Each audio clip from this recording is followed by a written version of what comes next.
Good evening, friends. I am Dr. Ram Chadda, and I feel most privileged to be sharing this platform with a living legend. A living legend who's there not just because of his competency, not just because of his capability, but because of his character and his chemistry. I speak of none other than Professor Dr. S. Rajasekaran. Raja, as we all call him, is presently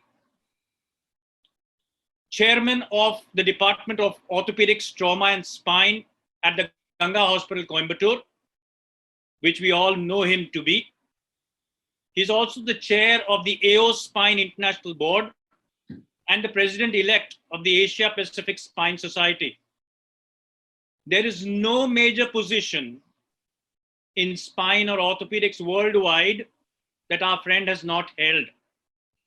To share a few, he's been the past chair of the AO Spine International Research Committee, president of the CSRS AP, president of CCOT, president of the Indian Orthopedic Association, president of the Association of Spine Surgeons of India, president of ISLS, which is the International Society of Study for the Lumbar Spine, president of the World Orthopedic Concern, WOC, and chief national delegate of the Asia Pacific Orthopedic Association. He is one of the very few from India to have delivered the Hunterian Professor Oration in the year 2011-12 at the Royal College of Surgeons in England. He's been a distinguished visitor to the Harvard Medical International Boston. He's been a part of the grand rounds at the Dartmouth Medical International in Boston. He's also been part of the Dartmouth University rounds at the Mayo in USA. He's been the adjunct professor of orthopedic surgery at the Dr. MGR Medical University. He's part of the Faculty of Medicine at Annamalai University. He's been a part of the planning board of the Bharatiyar University. He's been an editor with multiple international scientific journals, deputy editor of the Bone and Joint Journal, deputy editor of Spine, deputy editor of Global Spine Journal, editorial board of the European Spine Journal. He's had multiple research publications and awards and has been a recipient of almost every international recipient of any award internationally. His recent awards include the NASC Outstanding Paper Award, the North American Spine Society, the Asia Pacific Spine Journal Award for Best Clinical Paper. He's won the ISLS Prize for Spine Research on 4 occasions, more than anybody in the world. He's been probably the most cited Indian orthopedic and spine surgeon. He has 244 publications in international journals, 48 national publications, 446 international and 513 national presentations, contributed to 58 chapters in international books, and is the chief editor of the Video Atlas of Spine Surgery and the ASSI textbook of spinal infections and trauma. I have with me none other than my good friend, Professor Dr. S. Rajasekaran. Before I hand over to Raja, I have a small tribute which a few of our colleagues would like to share, and I am going to share their tribute first before we go over to Raja.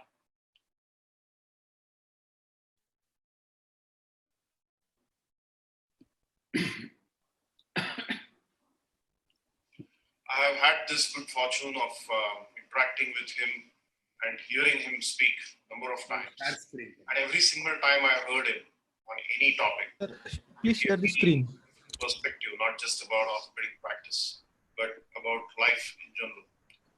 I've attended many of your Share the screen. conferences, classes, and spine. Are you unable to You've see done it, my very dear well friends? for Please share the screen, sir. Okay. Keep doing it. All the best. He is the Sadguru of orthopedics today. I'm a great fan follower of you. Are you, and I are you will able try to see it follow now? No, sir. You have to share your screen. your laid down by you.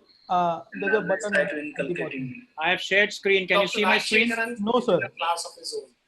He has developed an institute with research Can you see it now? orientation, Oh, developing now everyone can see. reaching out Now to the can you see common it? man. Yes, sir. Excellent. Interacting with him. I have had this good fortune of interacting with him and hearing him speak a number of times. And every single time I heard him on any topic, it gave me a different perspective, not just about orthopedic practice, but about life in general. I've attended many of your conferences, plasties and spine. You've done very well for all orthopedic surgeons. Keep doing it. All the best. He is the Sadguru of orthopedics today. I'm a great fan follower of you and always try to follow your ethics and principles laid down by you and always try to inculcate in me. Dr. Rajasekaran is in a class of his own.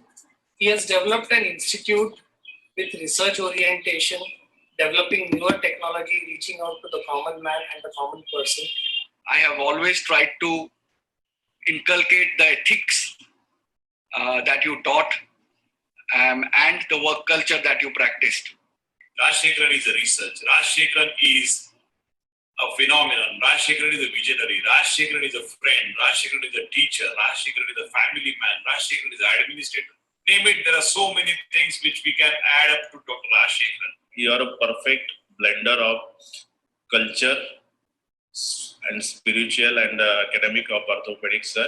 Being an orthopedician, I am really thankful to Dr. Rajasekaran for his work and giving us the knowledge that required to have every orthopedic surgeon for the country.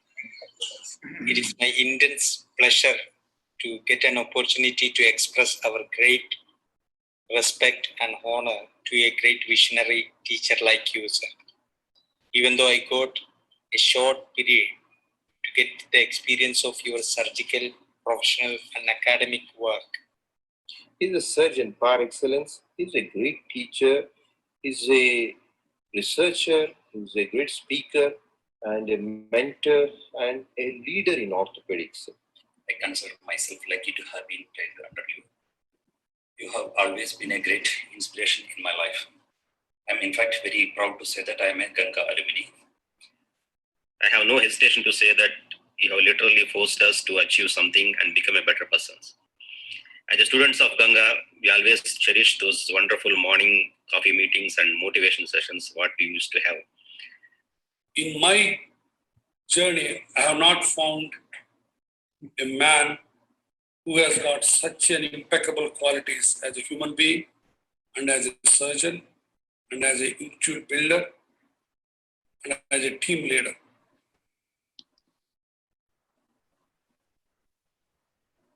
So, Raja, Yes, Ram. we are back to where we were. You've heard a lot of your proteges, a lot of your peers, some of them who've been with you and who've shared the journey with you, speaking about you. May I now hand over to you Yeah, to Ram, set thanks a lot. the ball rolling. Ram, thanks a lot for this introduction. You actually had my adrenaline up with all these, this, and also so many of our orthopedic surgeons from speaking from all across India. It really was very soul satisfying. Legend is a very big name, a big word, and having been associated with it today, I feel humbled and honored also. So while there are many other legends, so many of my mentors, Professor Shantaram Shetty, Dr. Taneja, Dr. Devadas, Dr. Mailwan, and Dr. Professor Shriram, I mean, they're all still there, but having invited me for this session, I would first of all like to express my gratefulness for this. And also, Ram, thanks to you for moderating. To have you moderate another legend in spine surgery is a great honor. So thank you, Alcom, and thanks everybody. And I really hope that everybody is really fine at this time of COVID. And let's pray God that we will come out of these challenging times very soon. Yes, Ram. Thank you for your kind words, Raja. And I am most humbled that I have had this opportunity of sharing the platform with you. But let's begin from where it all started. We all believe that we are here because we were the leading sperm, and that's the reason we are what we are today. But where did this leading sperm initiate his journey? Do you have certain childhood memories and things that you've inculcated from your lovely parents, whom we all respect so much, that you would share with us? Yeah. Ram, my brother and I frequently talk of the ovarian lottery that we have had. I mean, I'm sure that every single parent is good to their child, and every single parent wants the best for their children. But we have had such wonderful parents who have inculcated all the values and the character that it takes to be successful in life. If we talk of childhood, that's actually going many decades back, but I have few vivid memories which I can tell you. My father was a general practitioner, and he came to Coimbatore at a time when the economy was very down. He was a general practitioner and also worked in a municipal hospital in the morning. And he used to have a cycle, and he used to have a leather bag, like a box, which used to have all the important things for general practice. Glass syringes in stainless steel boxes, which used to be boiled and autoclaved, stethoscope, a torchlight, a BP apparatus, and that was my actually first introduction to medicine. And it was our duty to get his cycle cleaned, and he was actually known as the cycle doctor in our area. But he had a clinic, and it was a small clinic, and on the days the clinic boy didn't come, it was the duty of my brother and I to go and act as the clinic boy. We used to open the clinic, we used to get everything cleaned up, dust the table, dust the chairs and all, and act as the clinic boy. And even that was not just at that time. We had to do every responsibility at home. And even when you were in medical college, that was the time that Ganga Hospital was started. I was actually in my third year. And I used to always double up as whatever was necessary in the hospital.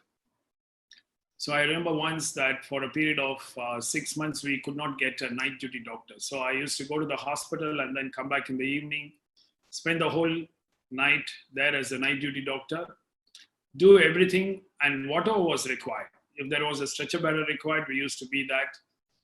If there was an emergency and if it took a longer time for one of our senior staff, Wellingry is his name, for him to come, then I would actually start cleaning the instruments and doing the autoclave, interacted with everybody. And these kind of exposure where we were on the side, doing everything and doing whatever was required, rather than whatever you liked, that actually put a lot of value to us. So we were not starving, but our parents never gave us unneeded luxury, and that taught us the value of money. That being introduced into medicine early got us interested in medicine very deeply. But more importantly, we understood the value of labor, to respect them.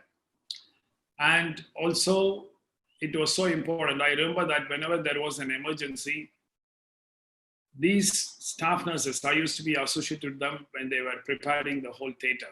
And it surely realized even at that stage that these people were more important than the duty doctor who used to come and assist them. So it made us respect the whole team. It showed us the value of the whole team and didn't allow us to fill ourselves with self-importance. So all through that childhood, I think the parents gave us the responsibility, the right measure of responsibility, the right measure of guidance, and the right measure of knowing what needs to be done. And I think this has actually carried on very well for both me and my brother. And this is something that we always cherish. That's why we always used to say we had ovarian lottery, because they brought us to what it was necessary to bring us to this stage. Thank you, Raja. In fact, we've learned from what you've shared that you have lived a very frugal, thrifty life, and that has made you what you are today. And your parents have been actually extremely important in molding both your elder brother and you into what you are today.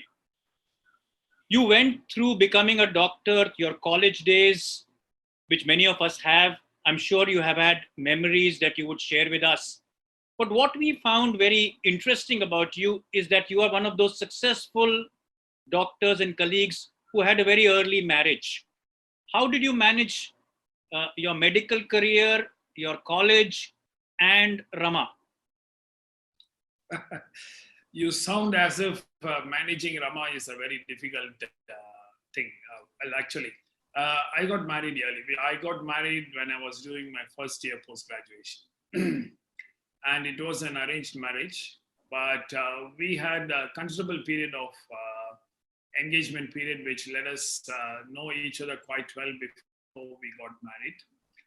And Rama was also doing her post-graduation in fine arts at the time. So that was a perfect setting for a good marriage. And this is, as you said, is a complete contrast to what I find now. Because most of the young doctors and fellows and professionals seem to think that getting married early is a negative aspect to your professional excellence. In fact, I can strongly say that it is the opposite. I mean, if you get married early, then that is the time, early in your life when you're a postgraduate, where you're a young doctor, you're filled with dreams, you're filled with ambitions, and it is a perfect, nice time. And you have to share it with your life partner. And it is also the time that you're very poor. You don't have money in your pocket. There is a lot of struggle. And it is the perfect setting where you can share your ambitions, your plans, and also all your struggles. And I think this is the time when this actually gels you both and makes a very happy marriage. In fact, I can say very confidently, when I got married to Rama, Rama was a student of fine arts. She was a great painter. She had ambitions of setting up exhibitions of her own, of her artwork, and she has held a few also. But, because at that time, I'm so lucky that she actually decided to give up her personal ambitions for taking up the ambition of a good medical setup. In fact, she not only gave up, but also joined hospital administration and did up to MPhil of hospital administration. And I don't think, but for those kind of support, I would have been so successful like this. So it is the magic of early marriage. So I think that's very important that you need to, I would like to tell every single young doctor, professional, don't consider an early marriage as a contradiction or a hurdle for your professional excellence. In fact, the time that you gel early in your life is what will stand with you for long times to come. So get married early. Raja, yeah, you did get married early and you traveled overseas. You went and had training overseas, you did your MCH, and you actually had a good job there as well. Do you suggest the younger generation should train overseas or stay in India?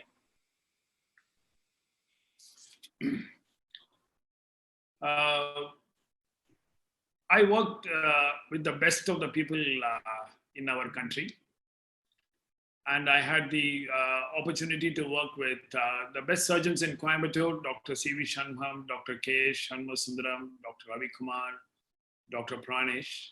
And also for the orthopedic training, I was trained under the two Doins, Professor Soundra Pandian and Professor Shanmusundaram. I mean, there was a lot I learned in orthopedics, but going abroad and getting a training is very important for young surgeons. You'll get exposed to some amount of latest in the techniques. That's okay. But there is a whole lot of other things that you can learn. And especially in the late 1980s and 90s, it really helped me to learn about what is the importance of documentation and medical illustration. It even taught us what is the value of having a good secretary who can handle a dictaphone and type all your letters. I knew of professors in my time who used to prepare their own slides and who used to type their own letters. And I just going there, I understood what a good secretarial help will actually help you. There was a lot to learn about patient-doctor relationship, how to respect your patients, how to respect the people who work with you, what is the ideal sort of relationship that you should have with colleagues, and not only in medicine, but also general collegiality, and even how to drive on the roads, and so much to enjoy the beauty of Europe. So all this is really very important. And I would say that now having so much of exposure within India itself, a long training period like 4 years or 5 years is not necessary, but at least a short breaks of multiple trainings abroad is an absolute importance. I think it's very, very important. It actually widens your horizon considerably. So, Raja, you trained overseas, you learned the product, which is surgery, and learned a lot about the processes as well. So you learned what to do and you learned how to do it. Yet there was something that brought you back to India. You were given a position of consultant at a very young age and you had the option to stay on, but something brought you back to our motherland. Could you share how you took that decision and why you took that decision? Well, Ram, staying abroad was never in the agenda for either my brother or myself. And we went with the fixed idea that we need to get trained and we need to come back early and we need to set up a very good unit. I mean, we needed to make Ganga Hospital good. That was the only agenda that we had.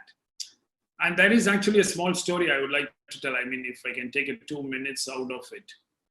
We both went to abroad almost on the same day and came back together, my brother and I. The initial idea was to stay there for 4 to 5 years, but however, it was shortened to 3 years, all because of one single event. You know, I did very well in MCH and got top of the university and got the gold medal. So on the MCH dinner day, Professor Kleineman offered me the senior registrar's post in University of Liverpool. That was a prestigious post at the time. And the best thing with that is that if you do 1 year of senior registrar's post, you become eligible for a consultant. So while I was doing that position, one of the consultants, a very famous person, Mr. Beddow, took ill and then he had to retire. And then Professor Kleineman offered me that consultant's post as a locum consultant. He said, you just be there for 1 year and then I can't assure you, but almost for sure that you'll be the consultant. And that actually I had to take a call because Professor Kleineman was offering a big position and if I had to take it, then I can't resign after 1 year. So that day I called my brother who was in Glasgow and said, this is what is happening. And Professor Kleineman said this. And he said, okay, I also have a similar situation. So why don't we talk this evening, this weekend? And he traveled to Liverpool and then we didn't have a lengthy discussion at all. It was all over quickly because we just asked ourselves only one question. If we take up this position and stay back in England, is it possible for us to call home and tell our parents that we are going to settle in the UK? And both of us took only 5 seconds to tell, no, it's not possible. And something strange happened because then we decided, well, if you're not going to stay here for long, then why don't we go back immediately? Whatever we need to train, we have trained. So what is the point in staying for more? And so the Monday morning, I went and gave my resignation letter to Professor Kleineman. And he actually asked me, what happened? Did you have too much to drink on the weekend? And I just explained to him the position. And he said, okay, I will not take this resignation letter, but come back and see me next week. And so I went back the next week and then gave him the resignation letter again. And he told me, You know, Raja, last night I was having dinner with Mary and we both discussed about you. And we both fondly hoped that you wouldn't change your mind because you need to go back and you will be happy there, and people like you are needed back there. So when I decided that, my brother also decided, and we virtually gave our resignation letters and came back over here. So it was not, I won't say patriotism or something like that. I won't use big words like that, but it was a strong attachment to the hospital, which we had been so closely associated, even though it was a very small hospital at the time. And also the place that we had to come back to our parents. So I would actually say coming back to parents was one of the more important reasons than a medical reason. And here, you know, I had to thank Rama and my sister-in-law for having allowed us to come back. When I was in Liverpool, I actually found that 90% of the surgeons wanted to come back after their training, whereas 90% of the wives did not want to come back after staying there for 4 or 5 years. You know, the strange family happening used to happen after 3 or 4 years abroad. In the first 2 years, you are homesick, and then after 4 years, you become sick of home. So they start complaining about smaller things in life and smaller things in India. We used to call the coconut phenomenon, that after 4 years, you're still brown outside, but you become more white inside. So when we decided to come back, you know, Rama and my sister-in-law just said, whatever is good for you. And that is one of the important things that made us come back. Well, Raja, that was great that you did decide to come back and you came back to India. What I wish to know from you is that when you did come back to India, you came back to Coimbatore. Coimbatore at that time was an extremely small city. Could you not have thought of Chennai, Bangalore, or even my city, which is Mumbai? Would you have thought of these options?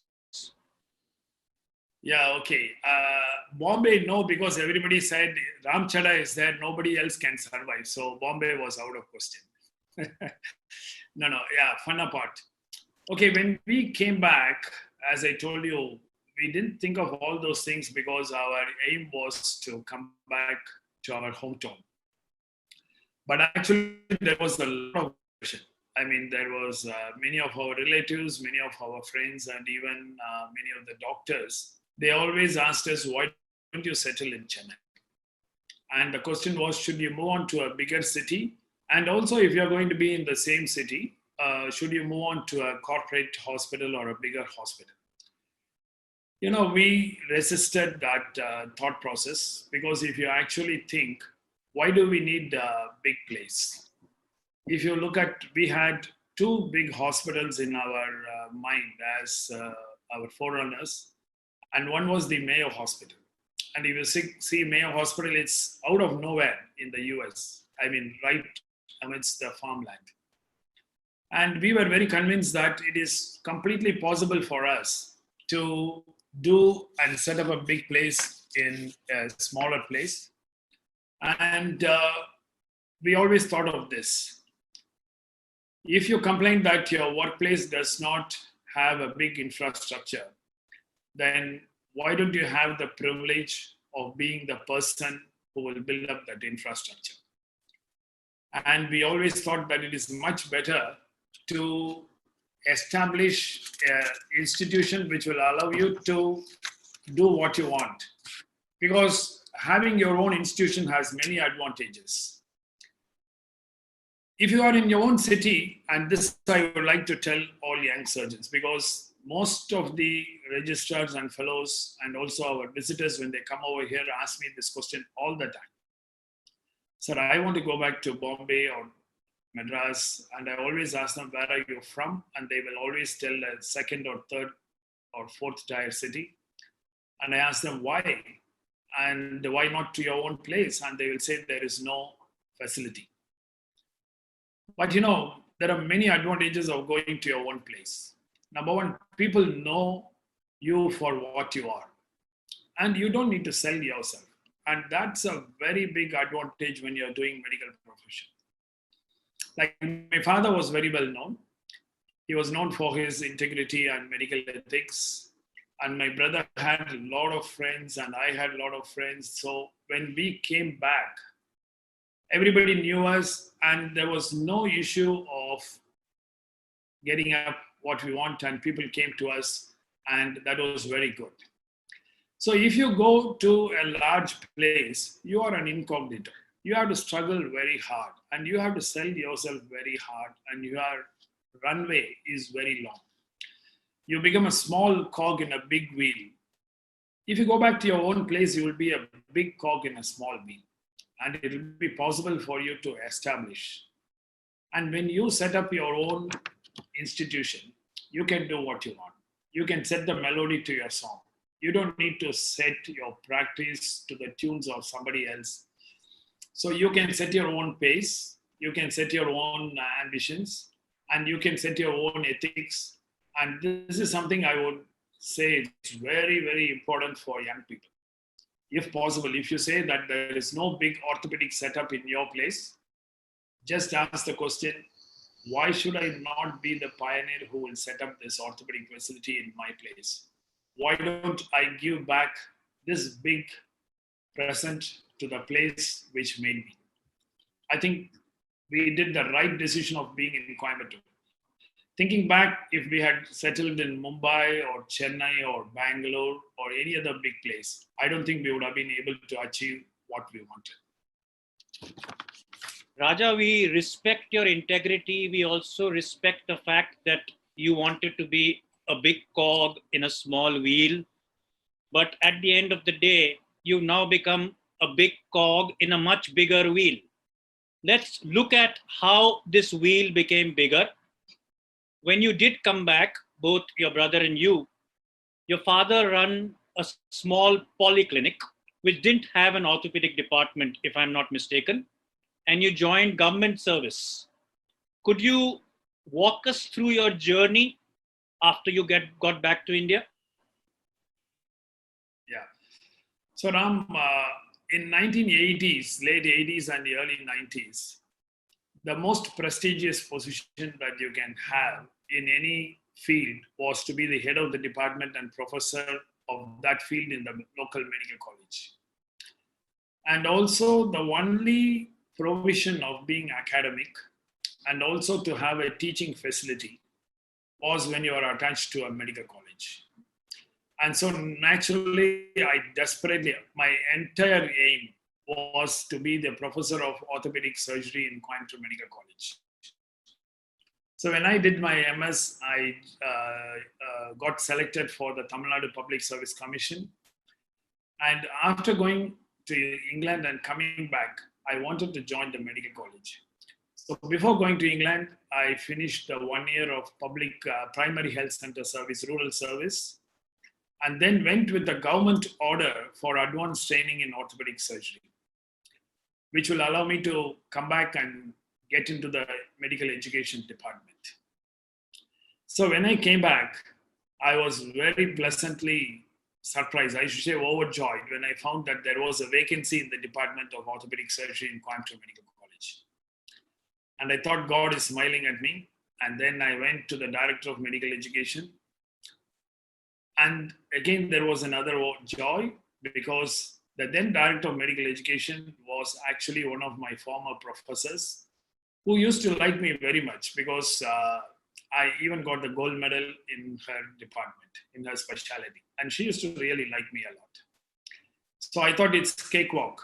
I mean, she was the director and then I went and saw her and then the reality struck. She kept me waiting for more than 2 days to give an appointment. And when I told her, madam, there is a vacancy in Coimbatore Medical College, she says, so what? That's none of your business. Just because you have come from abroad, it doesn't mean that you will walk into any vacancy that you choose. And then she did not allow me a transfer into the DME department and then kept me in the rural service. And I was posted in a primary health center called Mangalam near Tiruvannamalai, which is about 400 kilometers from here. I did go and join there also. And just after some time, a few months, it was quite obvious that this was not going to happen. And so I went on long leave, and the famous saying, when God closes one door, probably he has plans for another door for you. And then we actually put our full concentration into Ganga Hospital. And probably it was a very big blessing in disguise that both my brother and I were made to go on long leave from the medical education department. And also it was good that after a couple of years when we started, the national board came into being, and then it was possible for you to do whatever you wanted to do in the medical college. You could still do a good teaching program in the private setup, and so that settled it. So after that, there was no looking back, and so we settled very comfortably to do good clinical practice and also good academics and research in Ganga Hospital. So it goes like saying, I mean, people in big offices do good to you either by giving you what you want or by refusing what you ask. They open a bigger door for you by closing one. So it was something which was a hostile response, which was unexpected, as well as a lockdown that you probably faced at that time, which made you think on your way forward. So that is how Ganga was conceived.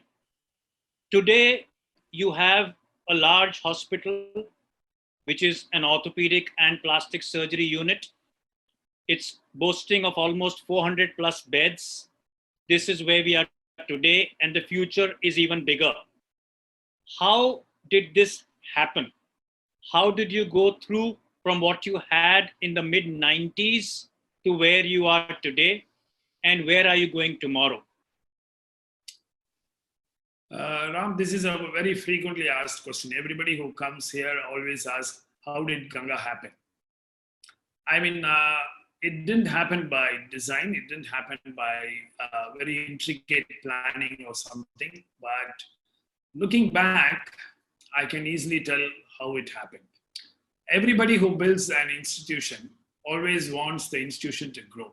But if you look at statistics, only 15% of these institutions grow for 25 years. And if you look at the institutions that have come up to 25 years, only another 15 to 20% reach 50 years and they are still growing. So there must be something more than just your desire to grow.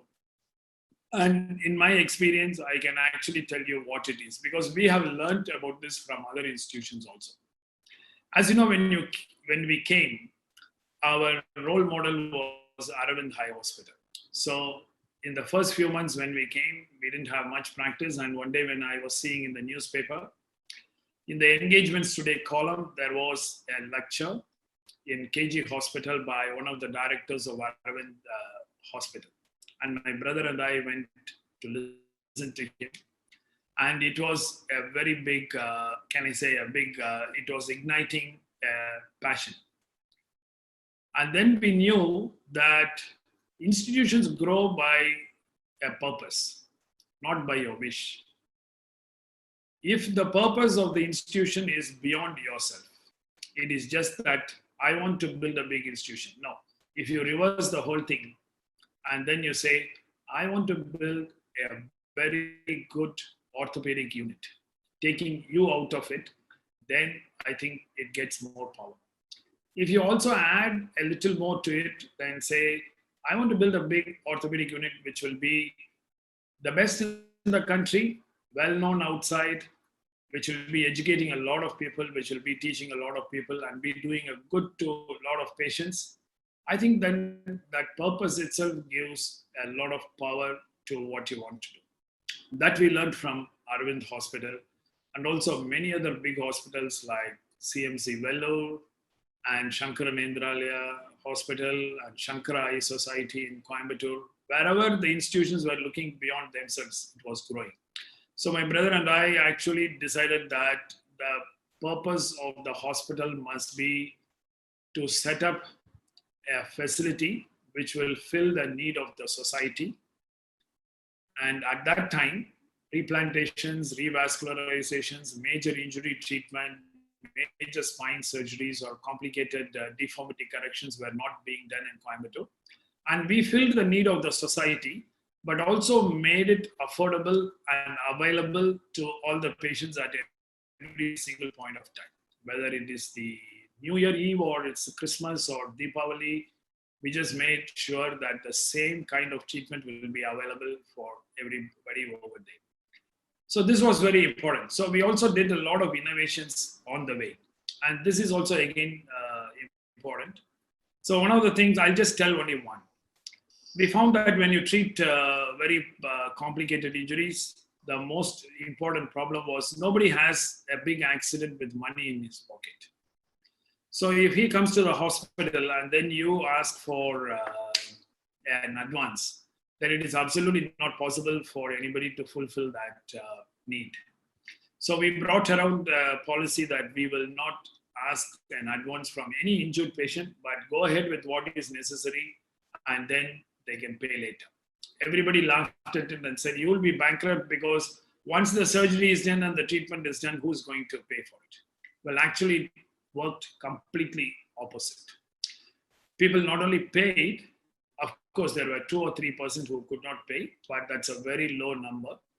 But what happened is that people not only paid, but the reputation and the connect that the society had with the hospital became phenomenally good.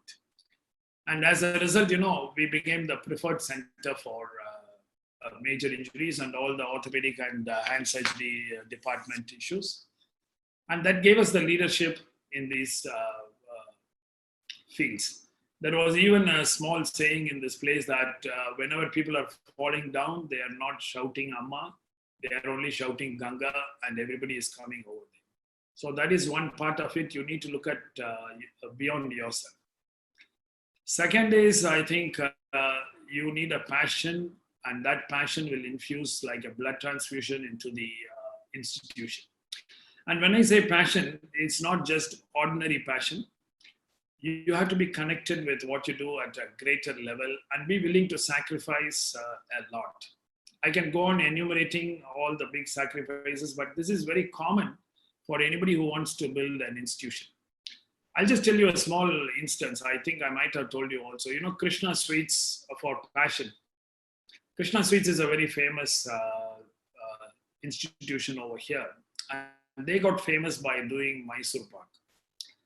And it always used to make me wonder, what is so great that other people are not being able to do this Mysore Pak? And one day, Mr. Krishnan's father was admitted in the hospital, and my brother asked him, what is it in your Mysore Pak that makes other people not make this sweet? And you will be surprised at the answer. He said, other people cannot make it because this has my blood in it. It has my sweat, my mind, and my blood in it. This is kind of that very consuming passion that makes institutions grow. So you also need to make a lot of sacrifices on the way, and that kind of sacrifices, because when you make institutions and make it grow, at many instances, there will be situations like do or die. You need to take a big risk.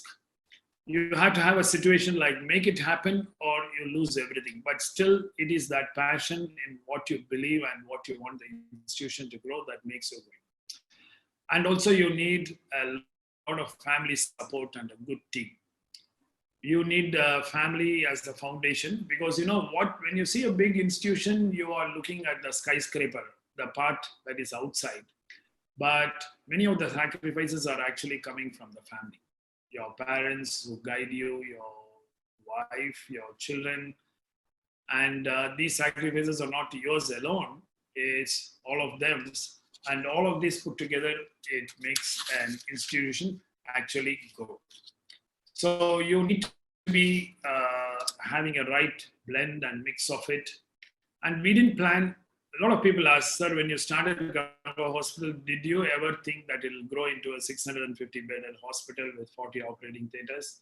The straightaway easy answer is definitely no. I mean, we didn't plan by big design. We only took it from stage to stage. And we also expanded by necessity, not by over-planning. We never built a big facility and then waited for something to happen. when we were too full and then we were too much pressurized for expansion, then only we expanded. So we never had the pressure of all this happening. So Raja, Ganga was neither by default nor necessarily by design. It was probably a dream that you had. Then you had that deep desire. Then you had some discipline that you followed. And finally, you dared to do what you did and delivered. Very similar to what Walt Disney said, that you have to be extremely ethical with your work and do everything as well. That's what you mentioned about Sri Krishna Sweets. And that's exactly what you've done, that you have to do it so well every time that people come back to you expecting you to do it as well. And they'll go and tell everybody that this is how you do it so well every time. We are extremely proud of you, the way you've gone. But where are you looking at yourself, Raja? Before your next question. Before your next question, Ram. Yes, please go ahead, Raja.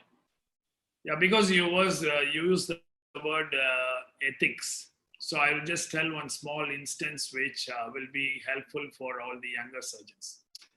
So, when you build a big institution and when you expand massively, you get very worried. And we were about 130 beds in our previous place, and then we built into a 500 bedded institution. It was a very big leap, and lots of people were worried for us. All our good friends, relatives were worried for us. And at that stage, I was in a spine meeting in Hyderabad. And I came to the airport, and the flight was 2 hours late. And luckily, by the same flight, Dayananda Saraswati Swamigal, he is a very pious, learned man, was also waiting for the same flight. And he asked me, Doctor, how is the hospital going? I heard you are expanding a lot.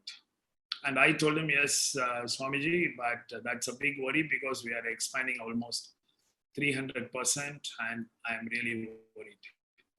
And he told me something which has been with me all along. He said, you should worry only if you think that you are the sole cause for Ganga Hospital. Then that's too much responsibility on your shoulder and you need to be worried. But Ganga Hospital is happening because it is destined to be. It is growing fast because of the good work that you're doing and good ethics that you're doing. And if nature believes that this ethics and the work culture is good, it will support and it will make you grow faster and bigger. So don't worry. You should not worry about the size. You should only worry about whether at certain point of time you will change your culture and your aims and objectives of this institution. You just look at maintaining ethics, and nature will maintain the hospital. So I think it's so good. I think that's something that really gave me so much confidence. I think of it often. And I think that's a good learning point of every young surgeon, that they should think beyond themselves and then look at their ethics properly. Then lots of things will be taken care of by themselves. So ethics, integrity, and values are those which you will do even when there's nobody watching. Am I right? That's the way you're looking at it. And probably what the Swamiji told you and your belief in destiny, that you are probably just an instrument of a much higher, larger force. And you are there, and it is your time to deliver what you are. So that's great, Raja. And we wish and hope that your 650-bedded hospital 100 years hence would be a much, much larger thing, because I'm sure you're one of those who's looking at leaving a legacy which people will talk of at least 100 years hence. Let's move now to certain basic values, Raja. You've always been one of those who's had huge regard for proteges whom you've created, peers whom you've sparred with, and a few of them spoke, your closest of friends spoke so highly about you.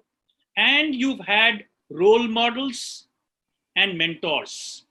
Today you are a mentor yourself, but you were a mentee at some stage. Could you speak on how mentorship actually carves the path for us? Ram, you know my passion for the concept of mentoring, because I strongly believe that what you are is not only from where you come from, but how you have been shaped up. And shaping up is purely by mentoring. What you are is mostly on who has mentored you. And that's why when you see any successful person always recollecting their journey, they will lay a lot of emphasis on who's their mentor. And I can say for sure where you will be leading to and what you learned from your mentors stays with you for your life. I'll just tell you a few. I think I can emphasize this better by just giving a few examples. We all say you must be very concerned with your patient, you must be very compassionate with your patient, you must be very much interested, but you need to see that happening in your mentor. So I had the pleasure of working with Professor Ravi Kumar, whom everybody through Coimbatore Medical College will know, and he's an outstanding person for whatever you want to learn as a surgeon. And I was working with him as a house surgeon, and there was a sick child.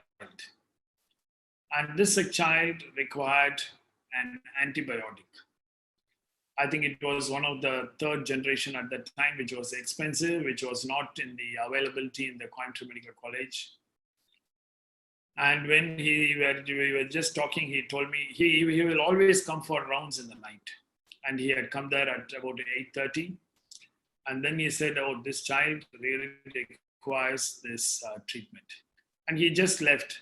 And, he went all the way back home. That's a half-an-hour drive up and half-an-hour drive down. And then he brought all the samples that he had at his home. And I was absolutely taken aback. So I told him, sir, you could have given it tomorrow morning. And he said, this 12 hours is very important. And so my 1 hour is not as important as this 12 hours for this child. These kind of instances just go straight into your brain. And you know what is meant by patient care and how much more you can do than just do what is necessary. I was also strongly influenced by another person, Professor Pranish. He is a professor of neurology. I almost became a neurologist because of him. And when I finished my MS, I came to him and I said, sir, I'm back. I'm going to start practice. He told me two things, and which is still today I follow. So he said, Shekhar, he used to call me Shekhar. He said, Shekhar, you will have a lot of VIPs in the future, but make sure you treat all VIPs as ordinary people and all ordinary people as VIPs. He said, you will never have a problem for your practice. This is really true. I took it to heart. And all of you know, in Ganga Hospital, we never have an outpatient cubicle separately, whether it's the minister or anybody who comes, we still see the same cubicle. No patient is seen in a single room or something like that. And that really reflected very well on our patients, and our patients really grew up. And he also said, for an institution to grow, if you are going to head it, you must be the first one to come and the last one to go. He said 90% of the problems will be solved by that. And I try to maintain this even today. Many days, even now, my work will be over by 6:30. But I know that out of the 10 consultants, at least 3 or 4 are going to be here till 8 o'clock. And so I always leave only by 8:30 after they go. But these are some things that you can't learn in books, and then you learn only from these people. Similarly, I trained under Dr. Ramdas, and he's one of the reasons I took up orthopedics. He had a passion for instrumentation, and then I saw that his surgeries were completely different, of a different class, because he didn't worry about investing in AO instruments at that stage. This is in 1980s, although they were so expensive. And that actually made me to never hesitate to buy high-class equipments and technology, because I have seen even as a house surgeon that it completely changed over here. And Professor TK's, I can talk a long time, but I just want to tell this one small instant. He was an epitome of honesty and integrity. And I learned what is the value of being such a honest person. When he was there, Professor Hande, Dr. Hande was the health minister. And one day he told me that in the outpatient department, he told me, Professor Hande, health minister will come at 8:30. So you please take him to my room.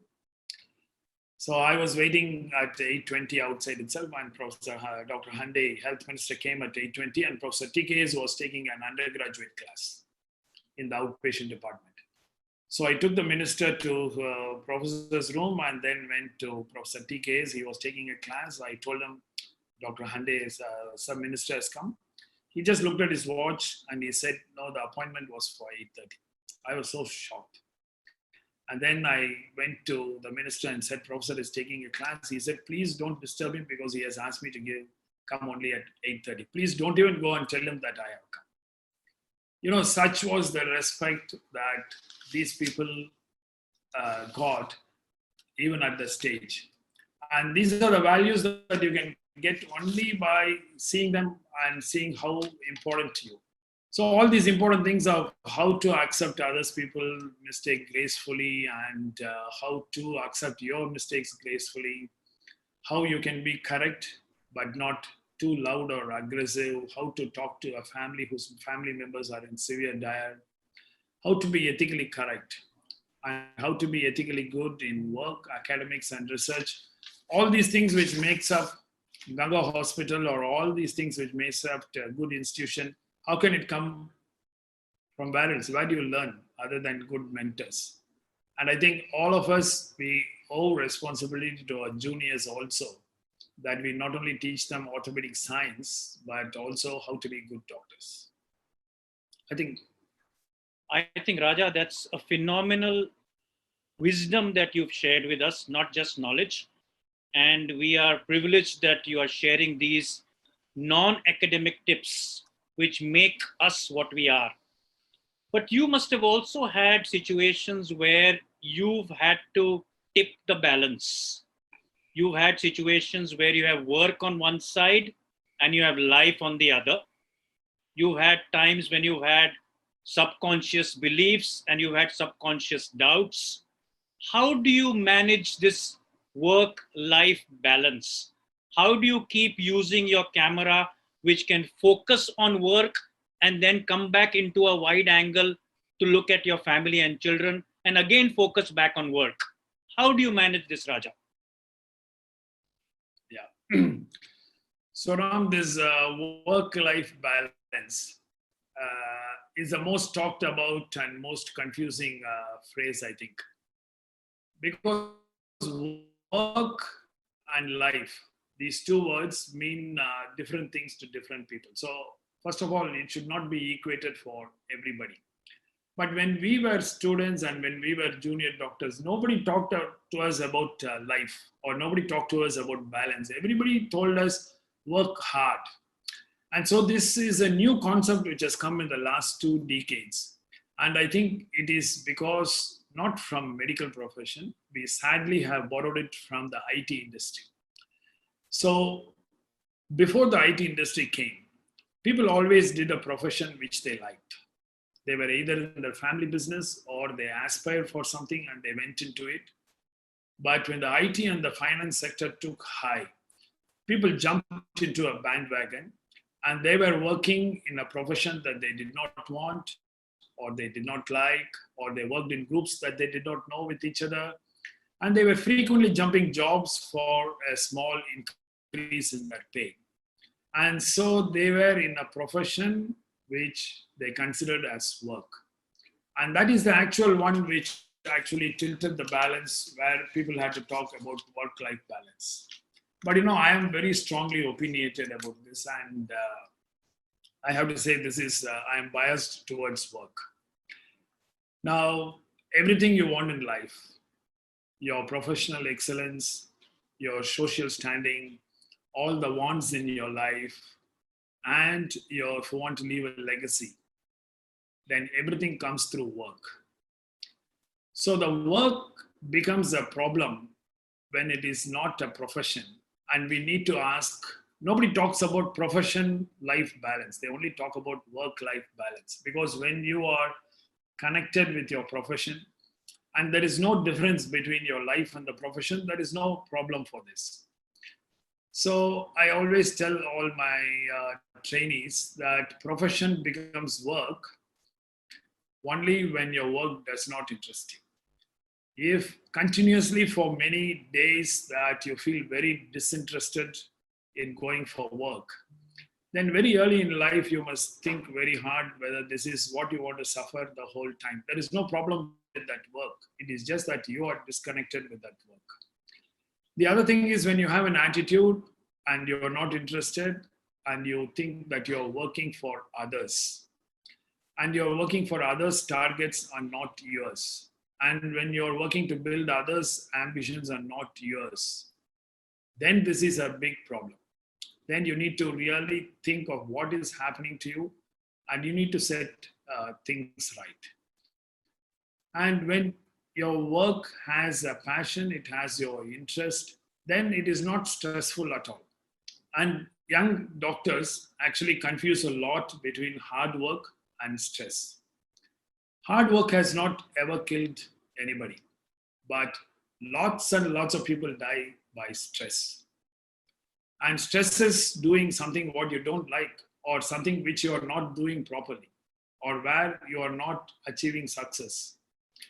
So as there is a famous saying that stress is not doing what you like for 15 hours, but stress is doing something what you don't like for even 15 minutes. So if your work is not allowing you, giving you the happiness, and it is stressing you, that means you and your work are not connected. And so that is a problem. Then you will have to change.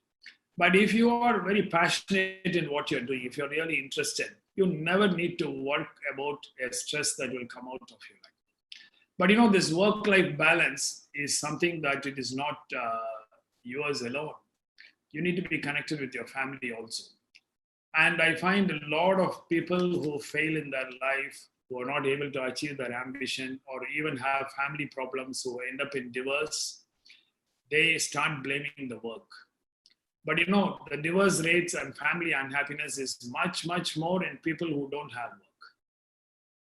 So if you have a problem at home, think again. Is it a basic incompatibility between you and your wife, your life partner, or is it your work that is being? Now, if you're not very successful in your life, I mean, I would like all the young doctors to ask their wives, do you need a highly successful husband, or you need a 3rd grade or 4th grade husband? And are you willing for me to work hard, for me to be a reputed surgeon? I'm sure that 100% of the wives will say, you do some hard work, but I don't want you to be 4th grade. If you want your wife to respect you, if you want your children to look up to you, it is hard work which will give you that position. And so I think there should not be a mixed match of, unfortunately, we should aim to have a position where your work and your profession and your life is all blended together. One more important thing is you need to be off balance many times. I mean, if you have a family emergency, if you have a family concern, or if there is a stressful period at home, then those are the times you must deviate from your work and concentrate a lot on your family, and then you come back. Well, if your children are sick, then you go off balance towards your family, and then you come back to work. If you have a new job, then you go off balance and come back to do a lot of work and come back. So it is not like 50% work and 50% life all the time. You need to be off balance on purpose and achieve what you need to be on both sides. Raja, you said that we get stressed or we have an imbalance of our work life if we are working for somebody else's dream. We are working for somebody else. Now, managers are those people who get work done. Leaders are those people who empower the team to want to do the work. How do you keep this huge team at the Ganga hospital, which is more like a family together. Yeah. So Ram, team is very important because however good you are, individual players can win some small games, but you need a big team to win big trophies. And I think everybody now understands that you need a big team and you need to be a part of a big team if you need to achieve very high. So it is both important. I mean, the team members and also as the team leader. And when I look at a new member joining our team, of course, intelligence, skill, and capability and technical skills are very important because if you are bad in that, then you will be a disaster for your patients and for your team. So you need to be good in that. But more importantly than what will build the team is whether the person is an affable person, he has adjustability, whether he is a team player, and will he be able to gel with the team? Because the last thing you want from a newcomer into the team is somebody very intelligent, very capable, but who rocks the whole boat and destroys the whole team. So we are very capable we are very careful in taking up a new team member. So we have a big luxury on this because we have so many trainees and who are training with us, and we need a new permanent member only once in 3 or 4 years. And we have a large pool from which we can choose. Lots of people at the end of training express their opinion that they want to join us. And then only when the entire team thinks that this person is good for us, then we would take him. So the reason how we can keep together, I think then it is the leader's responsibility. And I think that it's very important because when people become more skilled and more intelligent, then their capacity to be a team leader a team member becomes lesser and lesser. And I have also seen over a period of time, as they become more prominent, they assume professional leaderships, they get a lot of recognition, then the feeling of entitlement might sink slowly inside, and then they become less team players. So we have been very, very fortunate in having people who joined us as gold and remain 24 karat gold all through this period. On my side, I think it's my responsibility to keep the team together. So a leader has to be fair, giving the right kind of freedom. In Tamil, there is a proverb that says, no other tree or plant grows under the banyan tree. And if you have a team that needs to grow, you have to be a leader who allows others to grow in their own right and be recognized. And as you know, we are very good in it. Our team members have national positions everywhere. They are professionally recognized. They are the most sought after faculty. They are recognized. And I've always been keen that Ganga Hospital must be a stage which allows them to dance on the national and international stage very well. So all these are good, and you need to be sure that there is also a hierarchy and discipline maintained. People think being too free and having a lot of freedom is very important, but if you don't maintain hierarchy in a team, it will just split everything over. And as a leader, I just also need to be making sure that everybody stands for what we stood for from the beginning. And for each of us, as we become more successful and more recognized, we should not change colors. And as a leader, it is also my duty to maintain pace and progress of the unit. We have to be sure that this team is always winning.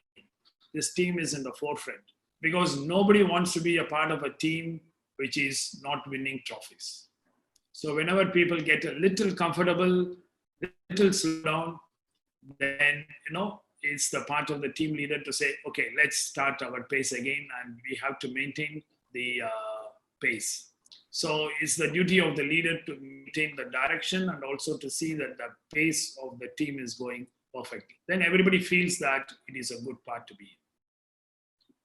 We appreciate your leadership. There are various types of leaders in the world today. There are democratic leaders who listen to everybody. There are servant leaders who put their team in front of them. There are autocratic leaders. There are leaders who just do not respect the status quo. There are people who are spiritual leaders. Uh, and there are truthfully people like you who are situational leaders, which means you would need to change as the situation changes. Something which I go back to and which is very, very important to you and to me. You did mention that you were grateful to God in one sort of analogy when you were talking of a situation when you came back to India and you were facing your otherwise very passionate teacher who was rather hostile to you. And you did mention God there. Now, what I wish to ask from you is, do you have fear of God or do you have faith in God? These are two words which contradict each other. For me, fear is false evidence appearing real, and faith is full assurance in the heart. Do you have fear of God? Do you have faith in God? Or is there something in between?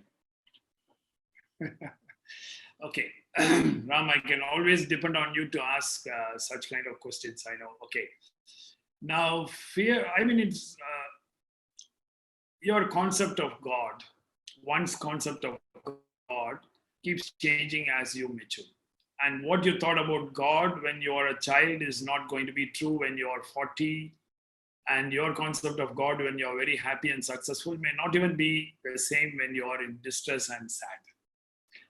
Now, there is no role for fear of God because fear of God will help you to be connected to God when you're a school child. But beyond that, it's not going to help you. So for me personally, I think I have gone through all these phases and, I am very religious. And one of the things is our whole family is religious. And I'm always very grateful to my parents for having instilled the faith in God. And that's one of the things that have kept me going. And in times of need and difficulty, to have a support that is beyond human nature. Now, faith in God is what you should have. And my faith and rather than, you said, is it something beyond faith? So let me answer that question as it's beyond faith, it's my need for God. And my need for God actually kept increasing over a period of time because at the early stage of life, if you make a wrong decision, then the only person that was going to be affected was yourself. But when you become an institutional head or a unit head, or also as your surgical expertise increases, and then you start doing very complicated cases, then you realize that you make a small mistake, you are not the only sufferer. I mean, lots of people are going to be affected by it. You do a bad job one day and it's not just you, but it's a patient and his whole family is going to be affected by it. And once you realize that, it puts such a lot of pressure on you sometimes. And the only recluse is, I think, to have a faith and that is the need in God. Actually, my need for God increased over a period of time and now it is at its peak form where you need real good guidance. And it is actually a buffer for you. Now, if you don't believe in God, and if you think that all the success is because of you, whenever you do very well, then that's going to make you feel very self-important and make you a very vain person. But if you think all the things that went wrong in your life or the surgeries that you do or a bad decision that you happen to take is also because of you, that's going to get you depressed and totally broken. So in times of high success, you have to shift the credit to God so that you become level-headed. You are not on somewhere in cloud 29 or 39. And in time of despair and difficulty also, you need to draw strength from God so that you know that this will completely go off.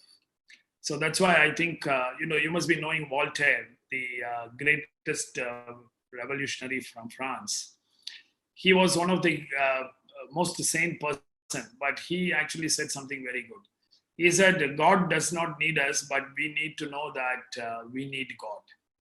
And he said, even if God doesn't exist, I think we should invent God for our benefit. So I would actually say it's not fear of God or it's not faith of God, but I need God so that I can be stable in both times of ups and downs. You keep straight. Thank you, Raja. I think it's something very, very important that you've told us. Most people say that there comes a stage in life when you have to keep your ego aside and let go. That's exactly what Rajasekaran has done today. He has let go. And truthfully, he has also shown us that the way forward is not just letting go, but letting God do it for us. Raja, that was great. It's indeed an eye opener to have gotten to know so much from you at such a close distance. I'm sure there are more than 5,000 people who are right now a party to this discussion that I am privileged to have with you. And I feel really, really blessed to be here. Any final words that you may like to share, may it be with a family member, may it be about leadership, parenting, the present situation where we are, the lockdown, a future that we have no idea where it's taking us, anything that comes to your mind before we let go or let God take over. Ram, one of the things that,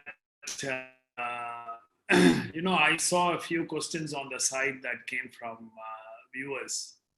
And I saw the question frequently popping up, can you tell us the recipe for success? And the people had written, what is the single factor that you attributed to your success? And some people have written, what makes an orthopedic surgeon into a legend and all that.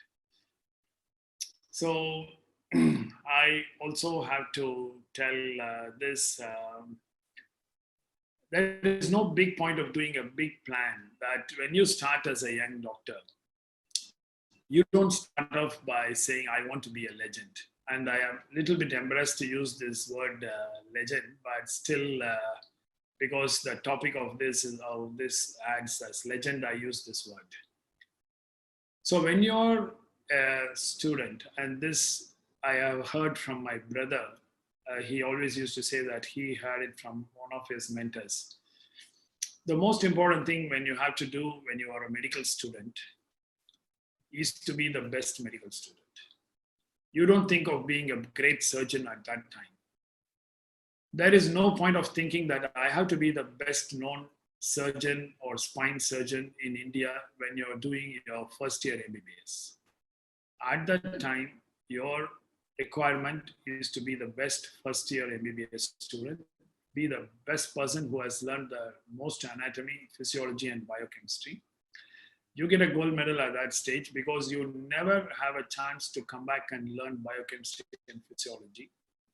And when you're learning pathology, you have to concentrate on that. And when you're a house surgeon, you have to be the best house surgeon. When you are a postgraduate, you be the best postgraduate. When you do your first surgery, you make sure that you do the surgery very well. And when you're doing surgery, you don't think about something else on what is you're going to get in research. And when you're doing research, you don't confuse yourself with other things. So the only thing that you need to do at various stages is to do well what is expected out of you at that stage. And second is, you have to be ready to wait. And you cannot achieve what somebody has achieved after 20 years when you are 2 years into practice. If you're not patient, then Being impatient will lead you to do a lot of errors in judgment, and it will lead you into a path which is not correct. And these two things, and along with the factor that you need to put money, the value of money, very appropriately. Money is very important. And whenever I just actually talked in another surgical society, and one of the senior surgeons got up and asked, Raja, are you saying that money is not important because now you are one of the richest surgeons in the country? And I had no qualms in answering back to him. My idea about money has not changed when I did not have a stage when I used to search for a petrol bunk where it allowed not 1 liter of petrol, but half liter of petrol for my bike.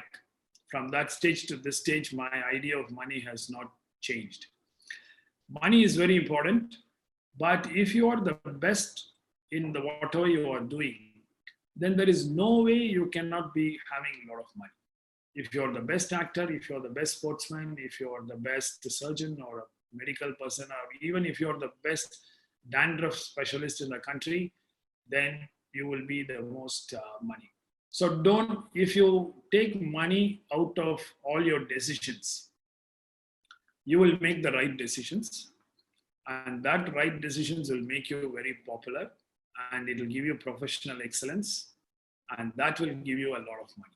So it is better to reach a lot of money through this route rather than to think of money and make a lot of wrong decisions and then lose your professional excellence. Third is surround yourself with a lot of good people. I think this is very, very fundamental.